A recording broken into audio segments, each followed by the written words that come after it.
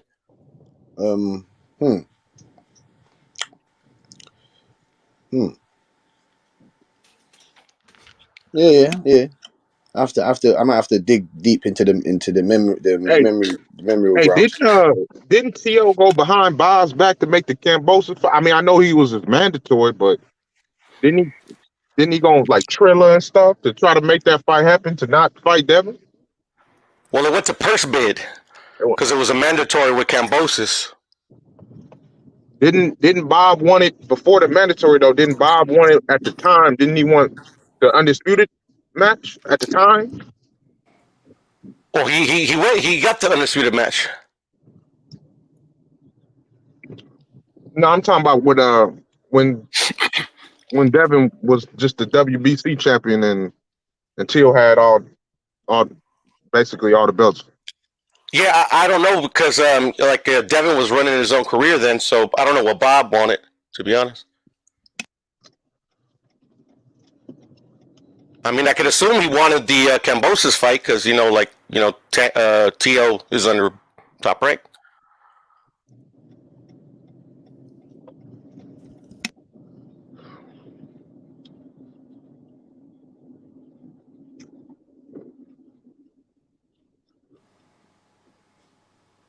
I think Tank should be able to say something though. Like he should be able to say something at least.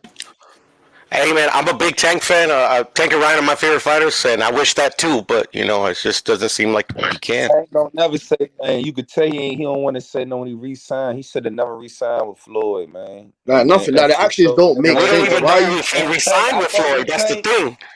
Huh? Man, I fuck with Tank and I fuck with his team. I love everything about him, but man, besides the fact they don't make the big fights, but man, that shit right there showed me them boys want confident. They want confident in their own business savvy, man. Them boys they shouldn't have re-signed with Floyd. They had everything they need. Tank already a fucking household name. They should have never re-signed with Floyd, bro. Floyd, but really that's not on record, Debo. We don't know if he re-signed with him or not. He did. He admitted. You don't remember after the fight? They said it. No, but he contradicted himself like 2 days later. I don't know about that. That's what I'm saying. Nothing makes sense. Contradictions. I've already done my research. I can't find shit. So I don't know if he signed with him again. I don't know. Man, that nigga Tank re-signed, man. So then what we don't know. YB said he's just got like AJ. So who's that underneath? Who's that underneath? AJ knew he won't gonna probably, you know what I'm saying, shit was gonna get tough, so he re-signed with Eddie for that. YB said that he's got a fight in December, fam. So who's that underneath? You said what happened? He's got a fight in December. So who's that underneath? Who got a fight? I don't know. We don't know. Who got a fight in December? Tank. Where say that at? They're finding the grounds or whatever in it. You get me? Man, that shit gonna be on. That shit gonna be on. Where'd you see it though? Nigga. That shit gonna be on the TMT. Floyd gonna probably be at the fight and everything. Because I actually think they're gonna make the fight with Ryan. To be honest, because they were floating around Maxie Hughes, but he just signed to fight in September. JoJo took a fight with Cepeda, so I mean, it looks like it's kind of lining up. Man, they'll throw that Michelle Rivera in there. Michelle Rivera, they'll find another one. That's a possibility if you re-sign with Floyd. I just don't get why you just don't go Top Rank, go make the big fights, man. Simple as. I mean, who does Top Rank have other than Devin? But Devin is he's busy. What's the guy at 135? I don't even know who else Top Rank got at 135. They got Cepeda. They got Cepeda's with Golden Boy. Oh, and he's fighting JoJo. He's fighting JoJo. Oh yeah. We didn't. Oh yeah. Okay. I forgot. Shit. Not even on Top Rank. What 135 pounders they got over there, man? They got a couple, but I don't know if they're on tank. You get me? Like obesity and those type of guys. Saturday, man. I gotta check this. That's my guy. I gotta see what he do this weekend, man. They need to put him in the mix. I feel like he ready. Jared Anderson. Oh yeah. He ready, man. So, Butch, you're gonna disappear when Conor Ben gets knocked out, or what? Well, you putting your cheese, nigga? you putting some of the Mexican fajita? You putting up that cheese, boy? Mexican fajitas. What does that have to do with Conor Ben getting his ass knocked out? No, you putting up that cheese, the nachos. You putting up them nacho cheeses, huh? Because you sound very confident. Oh, money. Well, I mean, shit. Yeah, that money. I might not What's get that? my money though. I might not get my money. Or you might not get. Yeah. Why? Did that one dude State that taxes paid fucking you up? Did you get your money from that one dude? Of course. All right, cool. No, I'll bet some money on that. I'll bet some money, Butch. Yeah, of course, man. I'm a man of my word, man. What do you think this is? Oh, no, I know. No, Butch, I got you. Come on, man. If you ain't, man, I'm going to peck him, bro, and we're going to find out if he can fight. Oh, man. When it comes to this money stuff, when it comes to this stuff, please. When it comes to